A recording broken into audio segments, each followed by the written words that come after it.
What is up, everybody?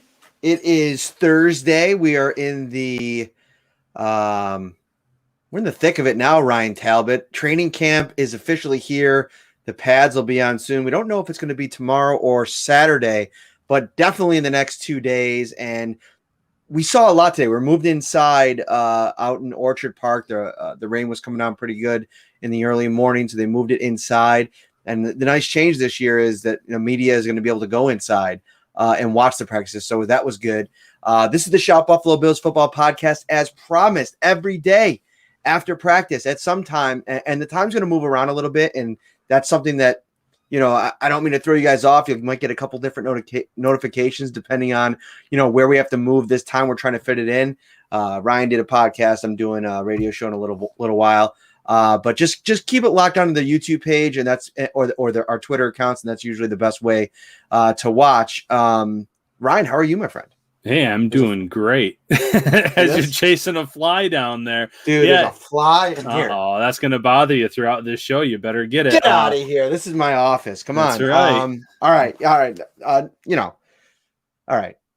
Let's reset here because we can't be having a fly throw us off our game.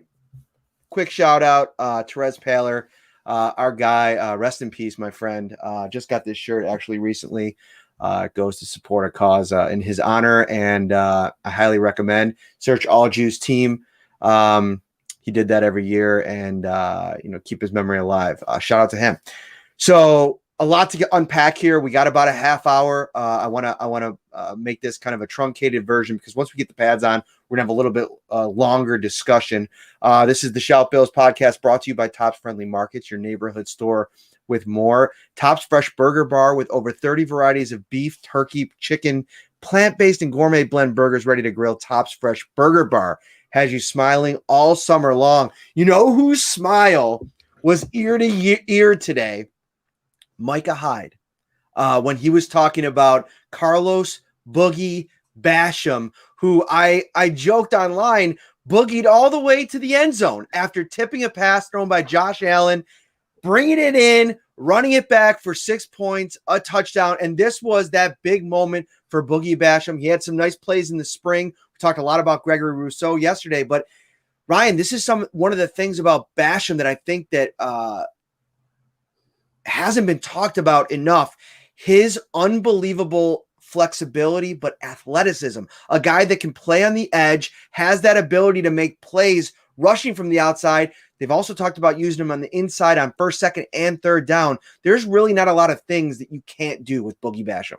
Yeah, Boogie Basham had a great day today. Like you said, the play of camp thus far, obviously we're early, but tipping, intercepting a pass, running in for a touchdown.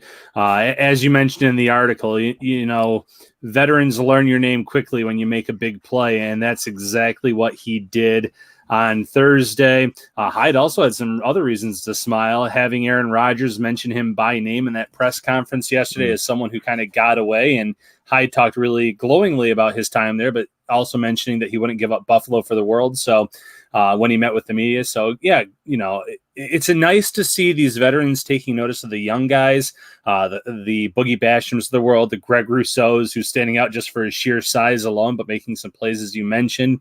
You had a nice little tidbit about AJ Epineza. So that's what we want to see with these young defensive ends, defensive linemen, as we expect the Bills to kind of take that next step defensively in 2021. Yeah, and we talked about it yesterday. Jerry Hughes out. It's going to give a lot of guys different opportunities. There wasn't that big splash play from Epinesa today, but I thought some of the battles that he had with Bobby Hart, who I know you're probably sitting there saying, well, it's Bobby Hart. I thought some of those battles today were interesting, and I thought Bobby Hart held up pretty well. And AJ Epinesa has had some good reps in the spring against some of the, even Deion Dawkins when he was in there. He's still out with the on the COVID list, but so that's good to see as well. Gregory Rousseau, talking to Micah Hyde and Jordan Poyer about him today, and it's like everybody else. I mean, NFL players, not only Bills players, but Hyde said he was talking to guys around the league. It's like you see a guy at that size with that kind of freakish arm length, and opposing offenses hate to see that because it makes things difficult at the line of scrimmage, and that's what going to make things so nice for Micah Hyde in the secondary is all of a sudden if you're able to cause a lot more chaos. Jerry Hughes is so good. I mean, he's one of the best pressure creators in the NFL, but he's an undersized defensive end. You add a guy like Gregory Rousseau, Effie Obata that have those big long arms and have that size, and that's where things get interesting. I thought he had 2 sacks today, but I was kind of a Gregory Rousseau. But the one play, I guess I went to Joe Biscaglia, and he thinks that they got it off in time. So I'm just going to say that it was pressure caused by Gregory Rousseau. There was one play on a Jake Fromm pass. Nice catch by Marquez Stevenson. We'll talk about him in a little bit. But Rousseau's getting into the backfield, and that's what you want to see this time of year. Yeah, it doesn't just help the players in the secondary, like you mentioned. It helps Tremaine Edmonds, who is expected to take another big leap in production this year. It helps Matt Milano and those linebackers. It frees things up for them. It helps them make some plays too. So if this defensive line is the real deal, if they are improved in Eric Washington's second year, then kind of, look out, because the secondary is going to have their chances to make some big plays, the linebacking group as well. It's just an encouraging sign thus far. Now, once the pads come on, let's see if they can keep it up. Indeed. Let's talk about let's get to Josh Allen's day. I think that's very important to highlight how sharp he's been these last 2 days. And, when we were talking to Emmanuel Sanders today, everybody was excited to talk about to him. And he kind of brought up Josh's throw on his own. And if you go back to the practice, I mean, it was a bang play, and the Bills put out a video that I don't even really think shows how impressive a throw is. He split Jordan Poyer and Micah Hyde and just put it where Cole Beasley could. He had some pressure kind of coming up in his face, but he let the play develop. He saw once Cole made his move, he slung it in there. And it was just, I mean, I guess in a lot of ways, if you're a Bills fan, you've just become used to this. We talked about this yesterday. I don't put a good day for Josh Allen in my observations anymore, because they're all good. But today it was a little bit different. The way that he was working the ball around, how crisp his passes were. This was superstar Josh that we saw so much last year. Cole Beasley's playing well. Isaiah McKenzie's playing well. I want to talk about him and what I wrote about him as well. But for Emmanuel Sanders to come in here, day 2 of training camp, and a very limited basis. This is a guy that played with Ben Roethlisberger, Drew Brees, Peyton Manning, and he said that Josh Allen on day 2 of training camp pulled off a throw he had never seen before. I mean, the confidence level of this offense, and what a defense that, let's be honest, the Bills defense wasn't great last year. They were probably top 12-ish, top 14. But this is a defense that's been really good for a long time under Sean McDermott. And the respect they have for this offense now with all the weapons that they have, I mean, it's considerable when you talk to guys like Poyer and Hyde. Yeah, and it almost has to be night and day based on the early tenure of Sean McDermott and this team, because the defense carried the way for a few years there, and they were the elite unit. And now you have an offense that can go toe-to-toe with them every single day. So it's going to be good for both units to have such strengths. But, Emmanuel Sanders, you mentioned the quarterbacks. You can tell we've worked together for a long time. I was going to bring up those same 3 names. He's played with some great NFL talent, and he sits here and says, that's the first time I've seen a throw like that in my 12 years, jaw-dropping, things like that. So it just goes to show you that Allen is just picking up where he left off, second place in MVP voting 1 year ago, and looking like a star player. So you're right. We don't want to sit here and say good day for Josh Allen. We don't want to, but we also don't want to make it ho-hum, because Bills fans, you do deserve this. You waited a long time from the Jim Kelly days for a franchise quarterback to be drafted and be developed and be there. And it sure looks like they have that guy now who's making some great plays and who's having some wide receivers also make some great plays for him throughout these practices. I got a couple of requests. Head over to Syracuse.com, NewYorkUpstate.com. You can read my observations piece, 10 observations from today's practice. I'm going to talk about most of those today. And also, if you're watching on YouTube, thank you. I know the timing's going to be all over the place. We were a little bit later today. We're going early, or later yesterday. We're going early today. Hit that like button. Hit that subscribe button so you always get the notifications. Hopefully they're coming through on YouTube. And share the episode out so we can get other Bills fans in here. The chat's always popping. I appreciate you guys. Let's go to Isaiah McKenzie, because I wrote something today. He might be the best backup in the NFL. And when you first see that statement, I think it could be jarring. But I want to talk about what I'm thinking here. This is a guy that I think on any other team is your starting slot receiver. And there's been some buzz in the NFL through all this Cole Beasley controversy that, I've seen several national reporters. I think Doug Farrar is the one that I'm thinking of. And I went out, Lindsey Jones from The Athletic recently said it as well, that Cole Beasley's not even the best slot receiver on his own team. Now, I disagree with that. I think Cole Beasley is the best slot receiver in the NFL. And I also think he's the best slot receiver on the Bills. But man, if Cole at this stage, I think Cole Beasley's 1A and I think Isaiah McKenzie is 1B. Ryan, he's so special with the way that he's able to move on the field and how he's also able to move in unison with the way that he receives the ball. And so a lot of times what I think Isaiah does so well is that he doesn't have to stop his progression or his movement to receive the ball. He's so good at providing a target and running almost seamless. I can't even explain it. There's no transition from when the ball is about to hit his hands to when he's running after the catch. And that's what makes him so tough. And I think it was Jordan Poyer that said it, man, we hate to see him catch the ball because we know we're going to hear it because he loves to talk. I didn't even see it, but I guess on the Bills Instagram story yesterday, Isaiah McKenzie joked, "Hey, what's up, everybody? I'm Isaiah McKenzie, and I'm the face of the Bills franchise." Joking around, and he's always got something to say. He's so even during practice today, he was saying something off to some Bills folks off to the side. He's got so much energy, and he's a fun player to cover. But I think that as fun as he is, the talent level has caught up with all the energy. Yeah, and it's funny because even before I saw your observations for the day on the podcast I recently did with the Herd Report, they said, the top 4 wide receiver spots are locked up. Who claims the final 2 or 3 jobs? I said, well, I think there's actually 5 jobs locked up. I think that you can put Isaiah McKenzie in Sharpie as well. And not just because he's going to be the leading return man option on this team and not because he can do all those gadget plays. It's because he has improved significantly as a receiver from the first day that he joined the Bills till now. Like you said, he could be a starter across this league in many spots. He's that good. He showed it in week 17 against the Dolphins, how he could work out of the slot and get open, scoring 2 touchdowns there from Josh Allen the first half of that game alone. He is the real deal. Like you said, he brings a lot of energy. His teammates love him. Even last year, I can't remember how many times I saw Instagram stories where they had that little mannequin dressed up like Isaiah McKenzie, and it was like a child size, and they were joking that was him. And he was always kind of like the butt of the joke, but in a playful manner. They're always teasing him about his size, but they know that they love the guy. They know that they have a player who can do a little bit of everything. And I think Brian Dable knows that they have a player that can do a little bit of everything. So they're in good shape.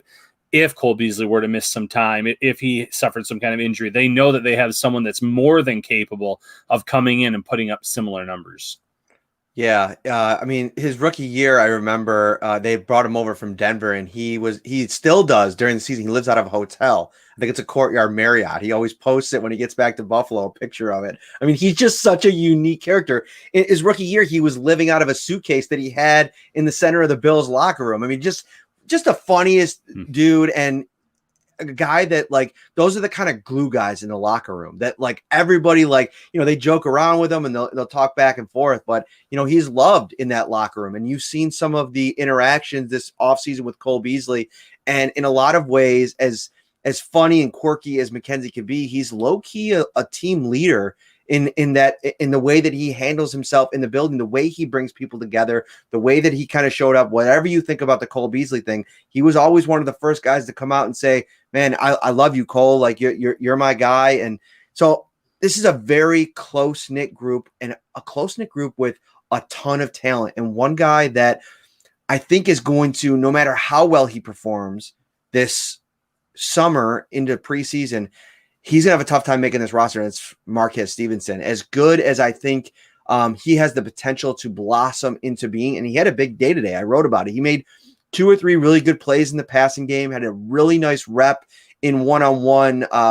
They did some one-on-one wide receivers versus DBs. Didn't make the catch. I can't remember if he fell or it was overthrown, but I remember a really good route. You saw some of his quickness, his route running ability, which is good news. And he made a couple of plays in the team drills as well. but I really think it's an uphill battle for him to make this roster. And McKenzie's a big reason why, because I just think it's a luxury.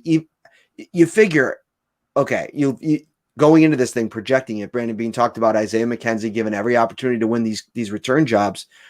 The thing about it is when you get down to it at the start of September, if this thing's even remotely close in the return game competition, Isaiah McKenzie is the easy choice because of what he does for you on offense. Yeah.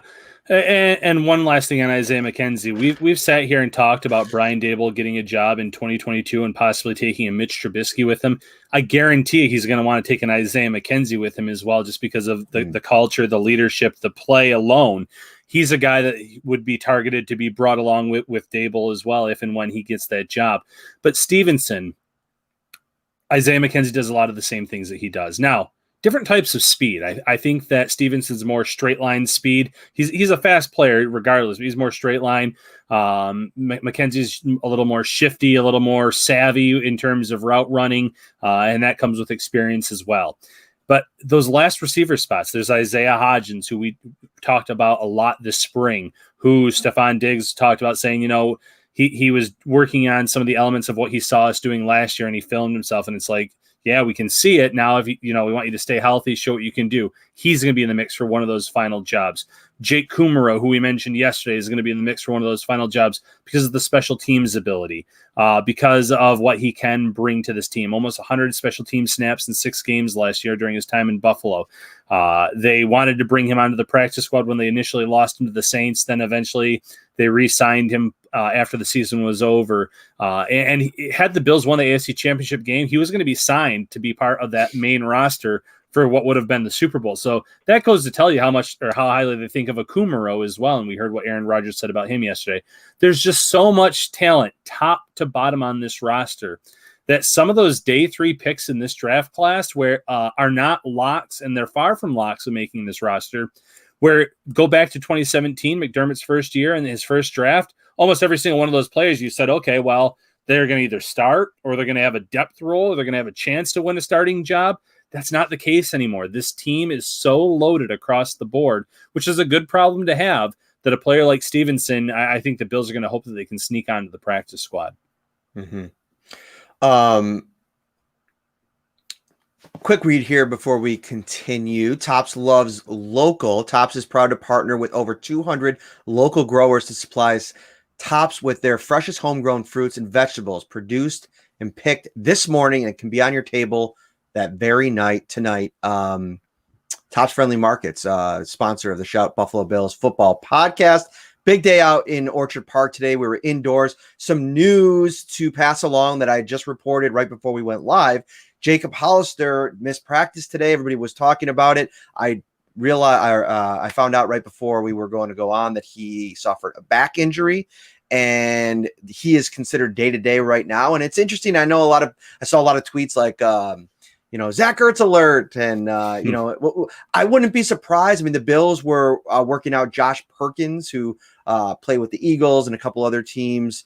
Not a guy that, a bottom of the roster type of guy recently. And who knows, maybe a guy like that's brought in to, add a body to the pile and to the numbers, everything like that. But I still don't foresee them adding at the position. Tommy Sweeney's trending upwards. Almost made a really nice play today on a low ball from Mitchell Trubisky. Trubisky came back to reality a little bit today. Wasn't as precise as he was yesterday. Not bad, just like, missed a few of his throws, and on a day where Josh Allen was as good as he was, it showed. But I want to talk about let's transition real quick to Siran Neal, because he had a big day today. And Siran Neal is such an interesting guy because he wears so many hats for this team, and I think he could do so many things. First and foremost, a roster lock. You talked about a guy like Tywan Jones, in my opinion. You talk about a guy like Tywan Jones, who Brandon Bean kind of pulled out and talked about as a guy that just plays special teams. Well, Neal doesn't just play special teams, but I think that his role on this team is very important. I mean, they haven't gone out and gotten that big nickel safety guy, and I think that in a lot of ways, they still view Siran Neal as that option when they need it and they want to use it. They did it last year against Kansas City. I'm not sure really anything that they did against Kansas City worked last year schematically or personnel wise, but he is an option in that setting. And he's so good on special teams as a gunner. And now he's starting to, I feel like, just from his play, I'll be excited to talk to him maybe at some point here in the next couple weeks. It looks like he's a more confident player. He talked, I think it was 2019, about going, really lacking confidence as a rookie and needing to kind of reshape his mindset going into his second season. And that happens for a lot of players as he came back, switched positions to cornerback, coming in as a safety. But Jordan Poyer went as far as to say that I tell Saran Neal, I'm quoting him here, I tell Saran Neal all the time that he's maybe the most gifted athlete I've ever seen with the way that he's able to run, his quickness, his jumping ability. That's pretty high praise from a guy in Jordan Poyer who's played a lot of NFL football and trains with a lot of talented people in the offseason. Neal made 2 plays today.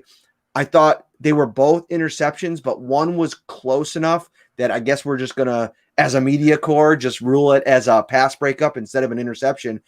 But the interception was a throw by Mitchell Trubisky, and the other close one was also by Mitch, I believe. Read more about that in my observations. But Saran Neal, another guy that, you saw Teron Johnson come on last year, and he's a strength of this team. And the way that the season finished last year, you'd consider him that, taking the Kansas City performance out of it. Having Saran Neal also in the mix, I mean, that's really good for Sean McDermott, who really covets his secondary. Yeah, Saran Neal is kind of like the Isaiah McKenzie of the defense. He's the Swiss Army knife. He can do a little bit of everything. He can also do a little bit of everything on special teams. A really good gunner, really good in coverage and making plays there. I was actually a little bit surprised that he didn't have a bigger role on defense last year. I thought they were going to carve out a bigger role for him. I thought that they saw a role there, but it just never really came to fruition. Now, I will say in that first matchup against the Chiefs, he had 1 or 2 really nice plays against Travis Kelce in coverage where he made a pass breakup. One was on a 3rd down play. I don't feel like they went to him much in the championship game, and it really showed with the success that the Chiefs had, although, like you said, nothing was really working for Buffalo that day, and who knows what would have happened had they gone back to the well and tried that out. So I'm interested to see how he's utilized this year. He kind of has that versatility to be a big nickel, like you mentioned. He's a defensive back. That's just the best way to describe him on this defense. But he can hit, he can run, he can cover. He can make plays on the ball, like you mentioned in your article. So I think this could be a sneaky, under-the-radar year for Saran Neal, because it's tough to get on the field when you have Poyer and Hyde and Trey White, and you know that he's not going to be in the mix for that cornerback 2 job. You have Taron Johnson in the slot. There's only so many defensive backs you can have on the field at once, but I think that Neal could carve out some kind of special role on this defense and make some plays for the team when they call upon him. Mm-hmm. Checking out any questions here. I did see a good one here earlier. Oh yeah, bring that up. They wanted to know if you could answer this. Where was the interception that Boogie Basham made? Like, how far away was he from the end zone? Are you allowed to mention that?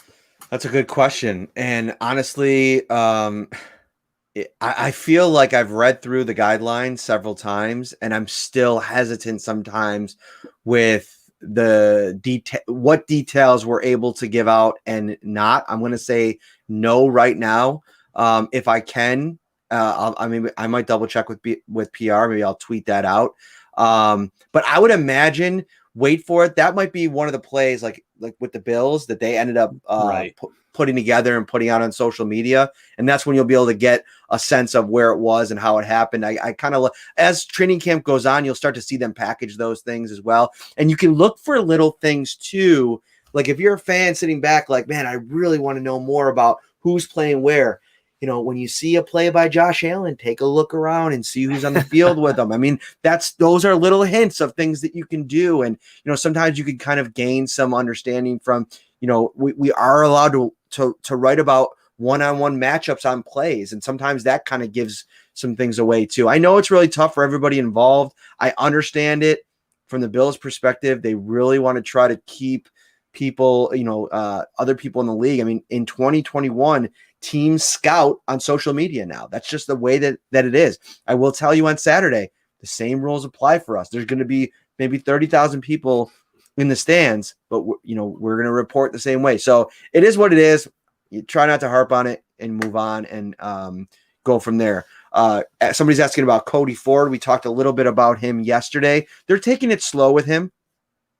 I thought that the what we did see of him today, the last 2 days, I'd say that he's looked better than expected. Going into this thing, you always wonder, all right, are they gonna really fully unleash him here? And he has been out there pretty consistently. I can't tell you where and in what teams and all that kind of stuff, but he has looked healthy. And that to me is the most important thing for a guy like that is how healthy are you? Are you able to consistently stay out there? I think the story will evolve as we get the pads on and everything like that. But as things were right now today, I think we're in a good spot. Let's go through some one-on-ones because I think partly that was where I was really impressed with Isaiah McKenzie today. The dude is just he's surgical with his route running. In those moments, guys like him and Cole Beasley are just unguardable. And even when they go up against Taron Johnson, who lost in his one-on-one against Cole Beasley, and then Isaiah McKenzie a couple plays later, Dane Jackson, that's where the struggle started for him today. And I want to transition into that a little bit. We talked him up a lot yesterday. Somebody tweeted at me today, said it's 8 a.m. Has Matt Parrino had given us some Dane Jackson hype yet? And I will not shy away from it. I'm very high on Dane Jackson. I think he's a really good player, and I'm really taking my cues from what folks are saying about him. Because listen, you do this long enough, and you start hearing how people talk about certain players, right? And what's been said about Dane Jackson elevates him a little bit because guys talk a little bit more in depth about him and a little bit differently. Now today it was a struggle. I think he tripped at one point on one play in 11 on 11. He got absolutely cooked in one-on-ones to the point. I don't have my notebook in front of me. It's upstairs. I think it's in my go check out my observations. It's written up in there. Yeah, but it is. Okay. Yeah, it was a tough rep. And then you get it. And I think those kind of early struggles, I think that maybe hangs around a little bit as practice goes on. And, he had a tough practice. He made one really good hit. It was a physical play against McKenzie in 11 on 11. But the problem was McKenzie was up for the challenge and made a contested catch play. And that goes even more into Isaiah McKenzie's value. I mean, you talk about a little speedster, a gadget guy who's also willing to mix it up physically with no pads on yet. So that just a tough day for Dane Jackson. There's going to be those days for all young players. And I would say it's a little weird if you don't have that happen from time to time. Yeah, and that's fair. And in your observations, you mentioned he lost a matchup against Tanner Gentry. He had a catch against him. And then you said that Lance Lenoir, he was almost dropped by Lance Lenoir. So Lenoir had a really good the cutting ability you mentioned. So, a wide receiver that I don't think any Bills fans are talking about, former Dallas Cowboy player, but in those one-on-one drills, if you're a good route runner, if you have a sudden burst, if you're able to cut well, you can really make an impression, at least on a coaching staff there. And those one-on-ones are tough. So Dane Jackson, like you mentioned, look for him to bounce back. There's going to be some ups and downs here in year two as he's competing for that number 2 cornerback job against Levi Wallace. So just keep an eye on that here in these next few days. And like you said, Saturday, there's going to be a lot of fans in the stands that I'm sure are paying very close attention to that battle between Wallace and Dane Jackson for the number 2 cornerback job. It was fun, man. I mean, these post-practice podcasts are going to get really fun once these pads come on. And, we haven't seen the one-on-ones yet between the defensive line and the offensive line. I am going to be parked, even if it has to – here's a bummer. Even if it has to be binoculars. Sometimes because of the COVID situation where we're positioned, it's really hard to see. And hopefully they're going to do some one-on-one drills on Saturday because I think we'll be able to kind of have some more mobility. But right now, if they do one-on-ones on that far part of the field, even inside, we're going to have to binocs out and maybe have somebody, one of the media members, with me and Joe B sometimes do this, where somebody will have the binoculars out and the other guy's got the pad out. Because it's hard. You don't see everything. So hopefully that's where my attention is going to be. We're going to bring you that the details of those one-on-ones, because I think that they're going to be really fun. Brandon Bean actually specifically called that out as something that he's looking forward to. Spend more time enjoying everything that summer has to offer and less time worrying about getting to the store with Tops Pickup and Delivery. Shop for your groceries online, choose pickup or delivery. Tops will bring the groceries right to you. Visit topsmarkets.com to get started. Hit that like button. Subscribe to Shout, a Buffalo Bills football podcast on Buffalo Bills on NY Up. And Ryan, give us your final thought here. We got to get out of here. I got a radio hit. I gotta get to. Final thought. Looking forward to being up there in Buffalo on Saturday, covering the practice with you, Matt. Bills fans, obviously stay locked in for our observation shows tomorrow as well, and Saturday. But like Matt's mentioned, there's going to be some fans that are going to be tweeting a lot out there on Saturday. So even keep your eyes locked on that, because there's going to be 30,000 fans in the stadium. Yes, and I think you're going to be able to see everything on Saturday. I saw that was a question there. I don't think there will be the fan events traditionally like there are in the past, but I actually don't even have the details on that. So show up on Saturday, and whatever we get, it's live football. It's going to be fun. And if you see me out there, don't hesitate. Me and Ryan, shout it out. We'll give you a wave. Maybe we can even say hi. Yeah. Football is here. Training camp is here. For Ryan Talbot, I am Matt Parrino. This is the Shout Buffalo Bills football podcast. Like, subscribe, share, tell a friend, tell a neighbor, tell an uncle, tell a sister, tell anybody that you know to watch Shout, a Buffalo Bills football podcast. We got you covered.